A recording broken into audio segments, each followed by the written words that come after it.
Good morning, good afternoon, or good evening, depending on where you are on the planet. This is a webinar about the WEBCON way. Specifically, this time, all about WEBCON BPS cases. Specifically, WEBCON BPS cases and SharePoint records, delivering for you the best of both worlds. Check this out. One running process needs more than one row in one table. It just does. Why? Well, look, think about it like this. What is in one workflow instance? Those of you that have used other systems and done reviews on items in document libraries, if it's a document-centric workflow, if it's an item-centric workflow and it's more like data, there's still more to it than one row in a database. What's in it? Well, we might have regular form fields. We might have detail items if there's a parent and child relationship between two tables. We did a webinar on item lists a couple of weeks ago. This speaks directly to that. But we might also have document attachments that are part of the process. We might have email attachments that are part of the process. There could be comments that are being collected as the workflow runs, and we could have data being fetched from another place. It's also a workflow process, so I care about what the current state is of the process. I also care about all sorts of other metadata, like who's the author, who have been the reviewers, and so on. Which permissions are in effect for all of this? I don't just mean the document, I mean every single thing, including the detail items, the attachments, etc., etc.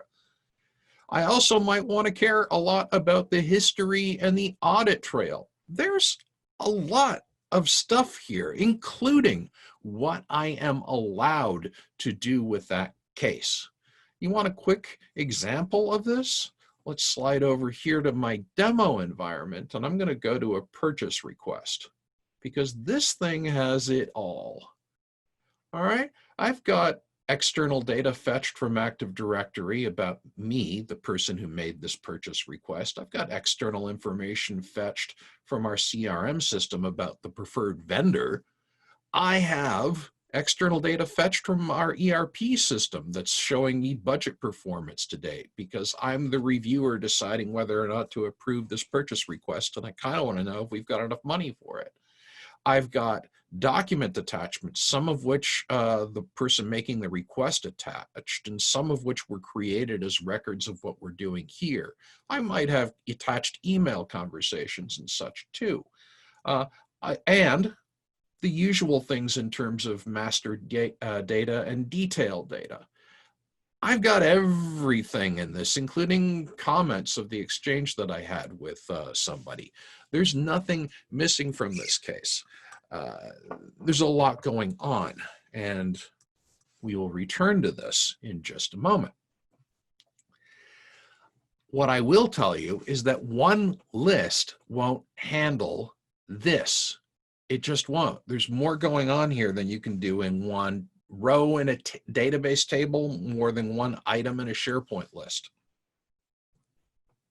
One document set won't handle this. I mean, if it were just a collection of documents that you were doing a review on or a collaborative editing session on, yeah, you might be able to get away with a document set, including the fact that a form for a document set could have some web parts embedded in it. But again, you're not going to be able to secure it as one thing, and you're still not going to have the notion of sublists to hold the comments and to hold the detail information.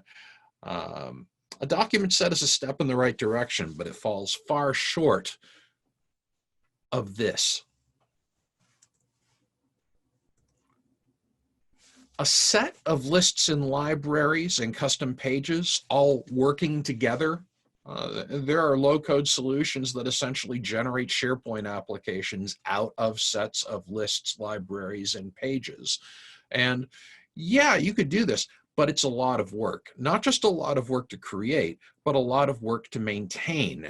And you still have the issues of securing everything as a step, archiving it as a single step, and everything else. If all I care about are data management, I might be able to get away with this. But again, I'm doing a lot of work to create this kind of solution.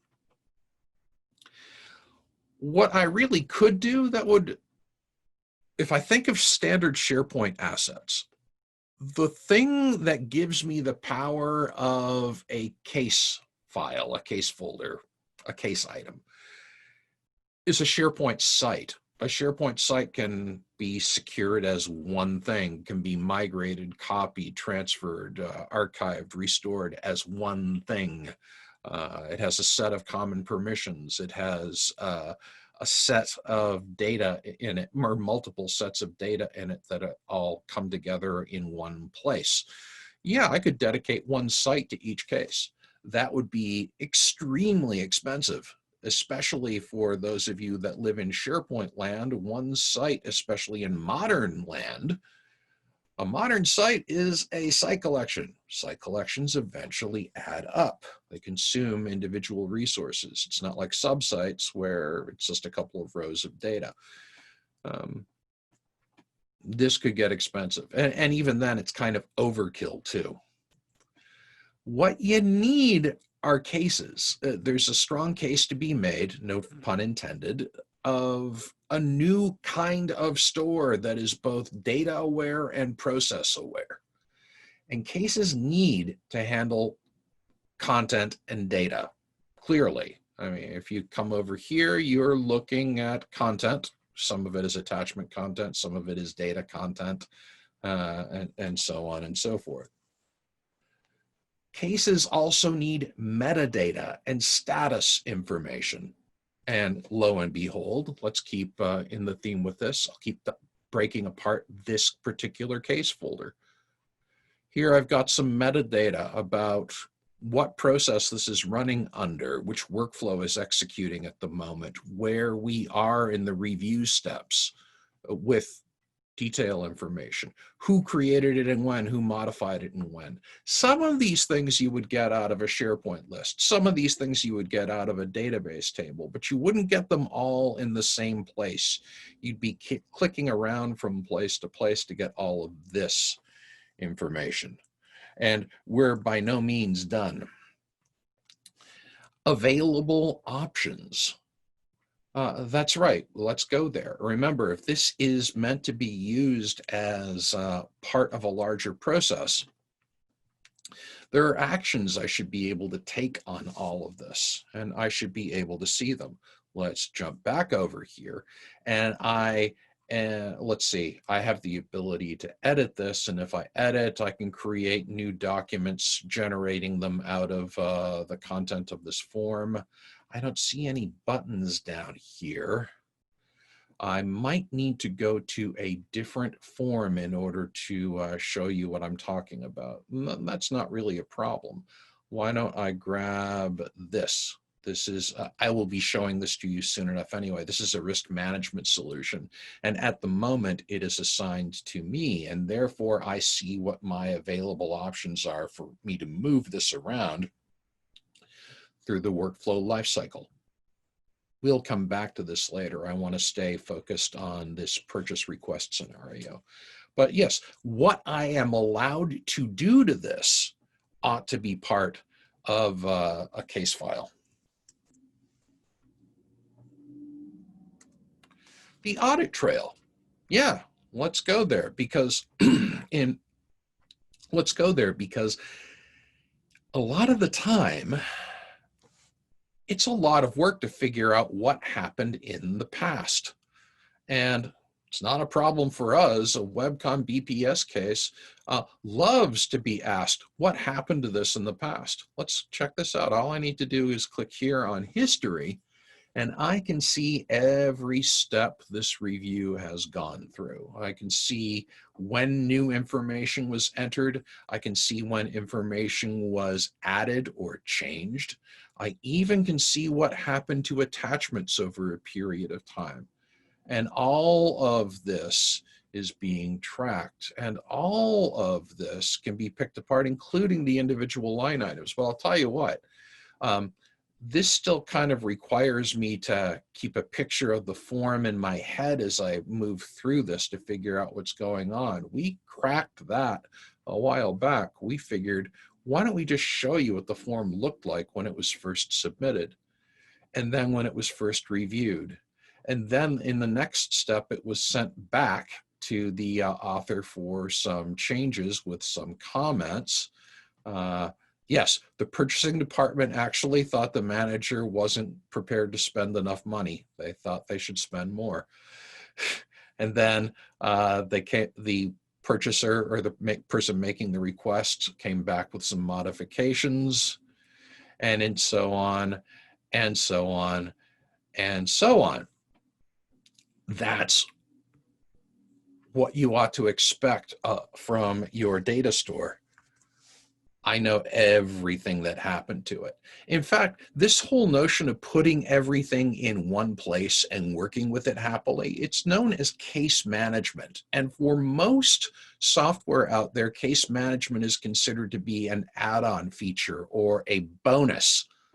It's considered to be, if moving people through hoops or running them through an obstacle course as a business process wasn't working, you'd create this alternate approach to solving a problem called case management, which was all focused around a case folder and possible options. It was the wedding of process and content management. Well, this is actually the way WEBCON BPS operates by default. We give you a case. You can put anything you need to in the case, and then we can run the case either through a very structured formal process or give you a set of options and let you decide what happens next. You think case management is so great, we essentially wrote a product around the concept of case management. This approach to case management methodologies all but requires something called a state machine approach. In other webinars, we've talked about this. I've talked about this independently at a variety of conferences and symposia. State machines and stage-based approaches are great, but very few vendors out there have engines that are based around that concept.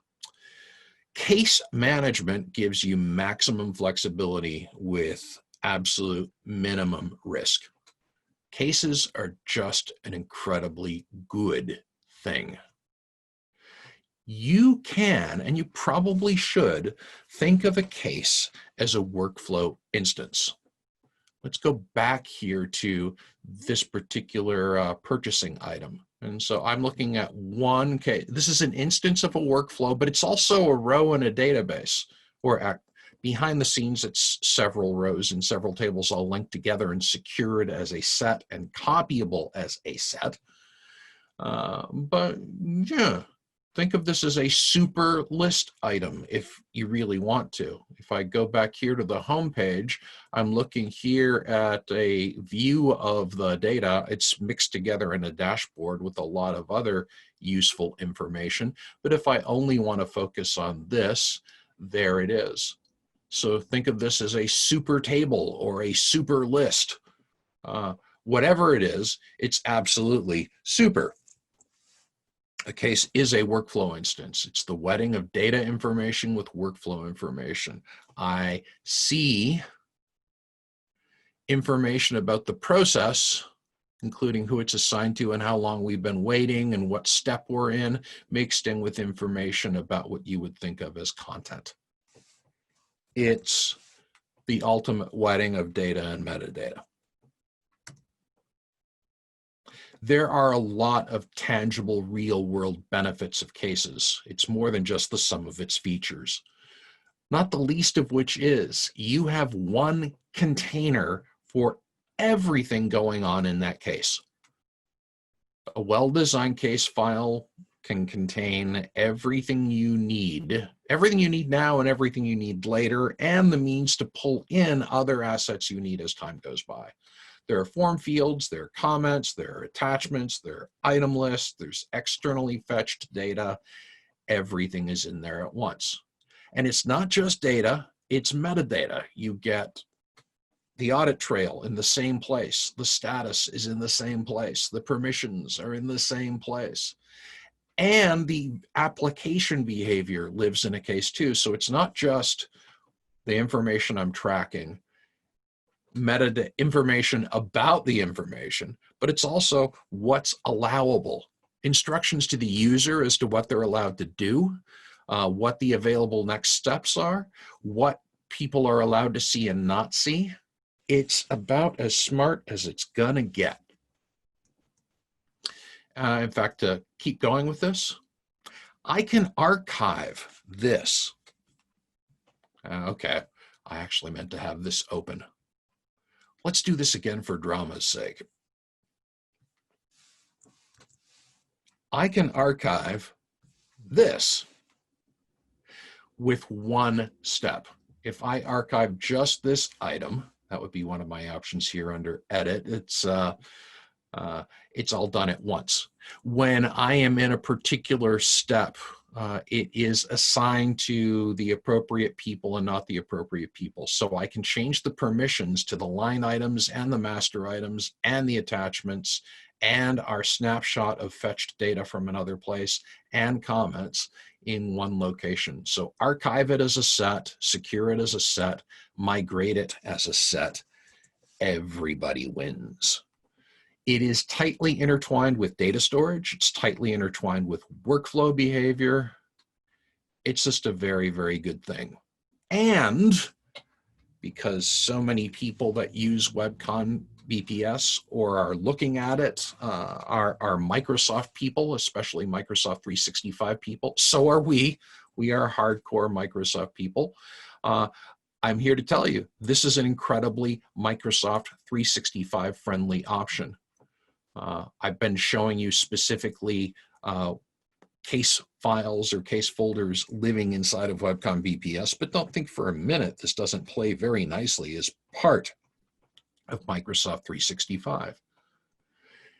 We show up inside of Microsoft 365 assets in the form of web parts and SharePoint pages and tabs in Teams. In fact, a case file or a report, technically, if you're looking at our design interface, they are called reports. They are really interactive data views, but yes, the official term is reports. But they look just like lists. They feel just like lists. You can use them just like lists. Let me show you what I'm talking about. Let's pick instead. I jumped to risk management slightly early, but this is a dashboard inside of WEBCON BPS, and this is just a set of available risk items. Here they are. And again, this is WEBCON's web-based user interface. But let's go over to SharePoint. And here I am inside of SharePoint, and I have built up out of web parts. Let's see, there's one web part here for the new instance button, one here for showing pending tasks, one here for visualizing the data, listing out the data. Here's one for analyzing risk a couple of different ways. Yeah, I've got 5 web parts on this page. And here's the one that I care about the most, at least right this second, where I've got a number of available risks. And if I open this one up, there it is right inside of SharePoint. I never need to leave SharePoint. If I had configured this, this could open up in another page or another tab or what have you. But yeah, we're living inside of SharePoint. In fact, let's go over here to Teams.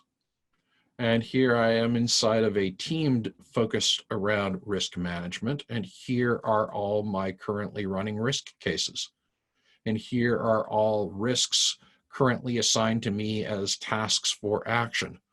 By the way, you can make this metadata go away after the side, but I'm in Teams. I'm using cases, including looking at the review history and the audit trail and everything else. I have everything I need, including a list of every pending task. Cases rule. In fact, cases have enough common metadata beyond just creation date, creation user, and title that you could even create an environment where you are looking at every single task waiting for you, no matter which application it belongs to. These are color-coded and have different prefixes in their IDs because they are completely different forms for completely different applications. Everybody wins. And if you want to display the entire dashboard inside of Teams, you totally can. By the way, if you live your life in Outlook, that's fine. I don't want to stop you, which is why if you click on a notification you get in email, you can bring up forms, which again, a form is a view of a case item. So my possible actions, my attachments, my data in general, the instructions to me is what I'm allowed to do. It's available to me inside of Outlook as well. It's available everywhere. It just works. Same thing with mobile devices. It just works. Now, things get slightly more interesting when it comes to documents. We actually complement document libraries very, very nicely. You can think of a SharePoint document library as a content store of record. It could be the content store of creation or collaboration, but yeah, if you're setting up record centers in SharePoint, we're not in the record center business. Here at WEBCON, we are in the process automation business and the low-code, no-code business solution business. At a certain point, documents might wind up being preserved inside of SharePoint as records. And depending on what your strategy is for communal authoring and even personal authoring, you may be doing a lot of work in OneDrive or even collaboration workspaces. And that's okay too. But think of SharePoint as absolutely the place where you store permanent record work product. But long before then, and actually even long-term store, because the review process and the structured creation process are still records in their own right and worthy of archiving and worthy of searching. And there's not a lot in SharePoint to facilitate that out of the box. So we actually think they're a great 1-2 punch. And a WEBCON case folder is absolutely the right location for bursts of work around documents. Some might be long-term, some might be short-term.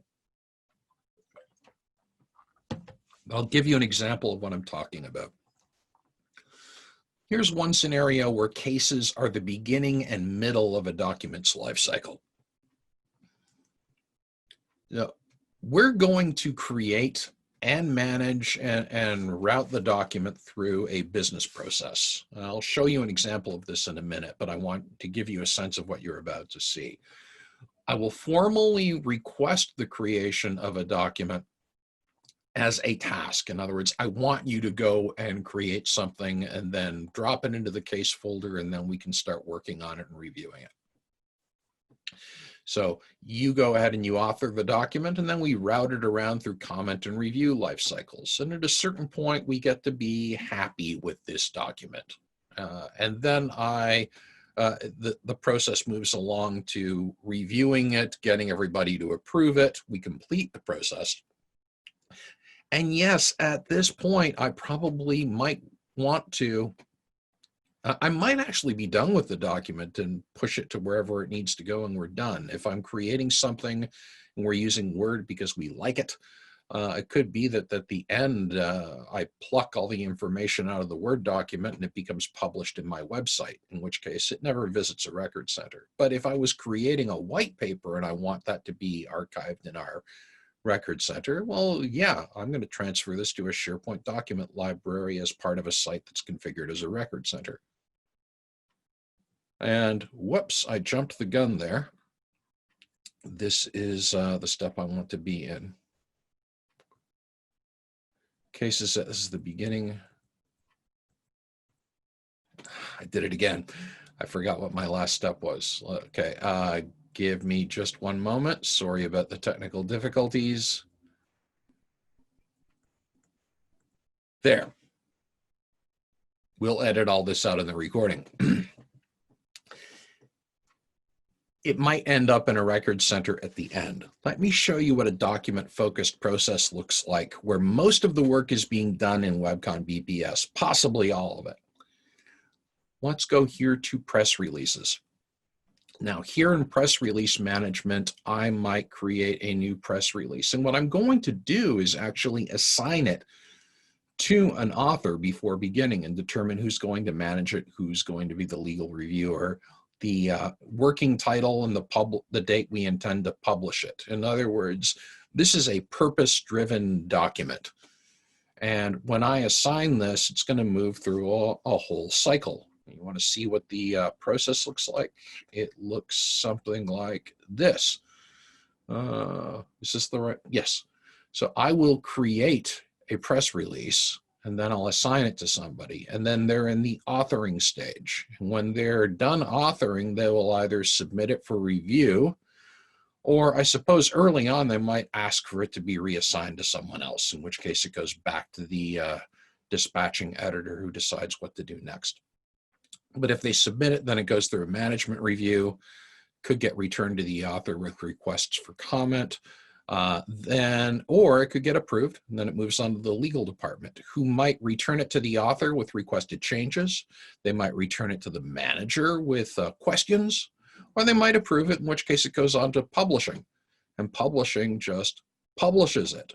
And depending on what the circumstances are, publishing might involve pulling the information out of Word and putting that into our website, but it also means in this particular case, that's what the gear icon is for, it might very well mean sending this information over to SharePoint so it goes into a formal record center so people that like seeing documents that way get it that way.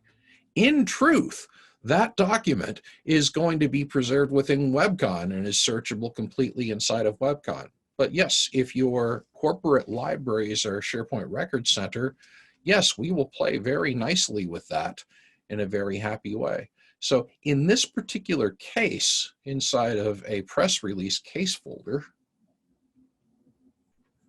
let's back out of this and go to one that already exists. This document went through a full lifecycle review, and this one's actually finished. But essentially, we have press release. We have press release life cycles here, where the document begins life in the middle of a process and it ends life there, unless for some reason we choose to put it someplace else. That's option one. And for structured documents that begin life, go through life, and end their lives in the middle of a process, this might be the right place to keep them. But I know there are a lot of people that treat documents in a very, very different fashion. That's okay. We love everybody. So check this out. What about cases as the middle step in a life cycle? And I get this. You have a more organic process for documents, and a large number of documents work this way. You collaborate on them or create them initially in a very informal way. I would argue that you still, even if you think documents should live in SharePoint all the time, they don't, and that's okay. Here's what I'm getting at. If you're going to put a document through any kind of editing process, I'm going to check out the document. I'm going to open it inside of my editor, which means I have downloaded it to my desktop, unless I'm editing it online in a browser. Let's leave that off to the side for a minute. But I'm going to open it in my editor and load a local copy into it. And I'm going to work on editing it. And during the editing, I've got a copy of the document. I'm going to put it back when I'm done. That's just how it works. I might even download it to my desktop and work with it there. I will, at some point, update the formal copy in the document library with the edited version, and then check the whole thing in. You do this every day. Well, when it comes time to review a document, you should think of WEBCON BPS as being able to behave much like this. So in a formal review, instead of formal editing, let's still do a checkout. And yes, that's optional, but we're fond of checking out and checking in. We'll start a WEBCON case and attach a copy of a document to it. We'll review the document and run it through whatever approval and other contribution lifecycle is involved. Then we'll update the SharePoint library with the reviewed version and we'll check it in and life continues. And that is a really nice way to be. In fact, I'll show it to you now. Here is this is a different process. So this is not the press release scenario, in which case the document begins life inside of WEBCON BPS and might even end there unless you want to preserve a copy in SharePoint. Here, I live in SharePoint, or I live in Teams, or I live in OneDrive. And in all of these cases, I would like to bolster the capabilities of what I'm doing. In fact, I have 2 documents currently under review already, but let's say, and in fact, if I'd like to see where they are, let's go ahead and open my WEBCON BPS portal, and here I have some documents currently under review. Who's got it at the moment? This is in a management review and Bill has it. Okay, well, this is what he's got. I don't get to touch this. I can just see what it's up to with Bill. That's fine. In fact, let's close this off. If I want to create a new review, we've done some work with the SharePoint framework that we'll be releasing soon that allows you to just say, hey, this thing, let's start a review on it. I've launched a new item. I've attached the document. I just need to choose who the reviewers are. And I am off to the races. And then this workflow process. Here's where I'm preparing the review. It goes next into a management review, and I've got steps here that handle grabbing the SharePoint document and including it inside of this case. I'm manipulating permissions. When we are near the end, we return the document to SharePoint. So if you believe that documents should begin and end life in SharePoint, we are not here to change your mind. We're actually here to work with you quite seamlessly. WEBCON is big on not making you choose one option and close off another. We love it when you can have your cake and eat it too, when you can have it both ways. So documents could be part of formal processes, or you could be using formal processes to supplement an otherwise ad hoc collaborative document. This is a process that we supply a document to that came from SharePoint, and then we put it back when we are done. Everybody wins. In fact, one other way that you can have it both ways. I like the idea of launching a document review from here, but if for some reason I wanted to come here to the review process and just grab a SharePoint document, I can do that too, in which case we fill in all the details and we can do that. So launch it from WEBCON BPS, launch it from SharePoint, same result is going to happen. The document gets reviewed and it gets put back when it's done.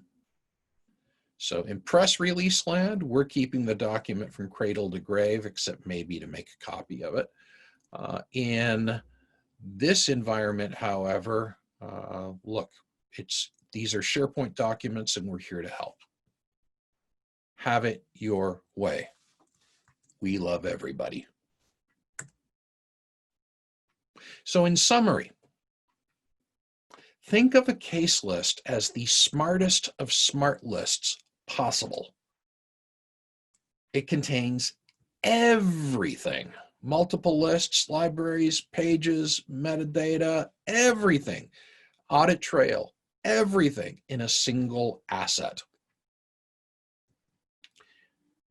Process logic, everything in a single asset. You can use WEBCON BPS processes the same way you would lists and you can display them and use them inside of Microsoft 365 just like you would lists. Think of us as a separate type or a new type of list, if you would. One that is, again, really, really, really smart. And where you're using a list, if it's a part of a process, I would encourage you to use a WEBCON BPS process instead. Again, you get everything that you would have gotten from a standard list, but better. And then, if you're working primarily with document libraries, we can work hand in hand with them, either using them as archive stores or record centers, or we can pull things out of libraries for interludes with formal reviews and formal contribution processes and then put them back when they're done. Either way, you win. And with that, when you take content packaging and process integration and Microsoft 365 interoperability and add them all up, you get a much better way to workflow. The WEBCON way. Thank you very, very much for attending this webinar. And if you have any more questions, just visit www.webcon.com. And now, does anyone have any questions that I can field? I'm happy to keep the chat window open for a while and address anything that pops up. Question number one. I like this one. Are we saying that you should keep everything in SharePoint and WEBCON is just involved for a short period of time? No, I'm not saying that at all. I am saying that it depends on what your application requirements are. The number one thing is a document part of an overall process? Is a document part of a case? Is the case the thing and a document is there to support it? If so, you should actually create a WEBCON BPS case, add the document to it, and then as part of the case's lifecycle, open the document, work on it there, because attached documents inside of WEBCON BPS can be opened, edited, reviewed, previewed, all of that. It might be a good idea for me to show that. How about I go here to, let's see. Oh yeah, well, this is open and attached, it's working. So how about I go here to document reviews and we grab this, and who is the current reviewer? It's Bill. I have a browser window. This one is in blue. I am logged on as Bill at the moment. And in fact, I have this very item open. So if I want to just preview the document, there it is. If I want to download a copy of it and work with it myself, it's there. I can edit the metadata of it. I can preview it. I can provide comments on it here. The nice thing is the comments are versioned, the changes to the document are versioned, the form fields are versioned as a set. If you were only using Word's internal features, you'd be able to track changes to the document itself, but the metadata would be static. We give you the option to do both. And that is a pretty useful thing. So yeah, look, SharePoint might be a supporting player because when I'm done with this, I might want to keep a copy in a SharePoint record center. In truth, if I just live my life inside of WEBCON BPS and I want to see all review items or demo review processes. Here, let's go back here. I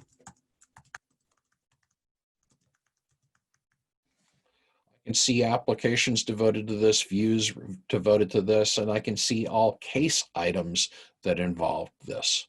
So if it's a question of searching either based on metadata or searching based on document content, we actually do that inside of WEBCON BPS. But again, that's when I am of the mind where the case is the thing and the document assists it. On the other hand, I might say the document is the thing and the case assists the document. And that is what this scenario is for, where I care more about the document than anything else, but for an interlude of time, I'm going to place it over here inside of WEBCON BPS, and we're going to run it through a review, and then we'll bring it back here when we're done. So the answer is, it works the way you want it to work. With lists, it's a much easier thing. It's all about data management and really elaborate formatting than keeping data inside, and you don't have a lot of interrelationships with sub items and externally fetched data. Look, a SharePoint list might be fine, and we can still manage those, but our cases are much smarter than SharePoint lists, and if there's a process involved in any way, there's a huge payoff to using them, and no real downside, since they surface inside of SharePoint and inside of Teams and inside of Outlook and inside of mobile devices, and you can use them just like lists. Any more questions? All right, well then that's it. Thank you very much for attending. We'll be doing another webinar in a very short period of time, so stay tuned and keep an eye on that, and have a great rest of your day or evening. Bye now.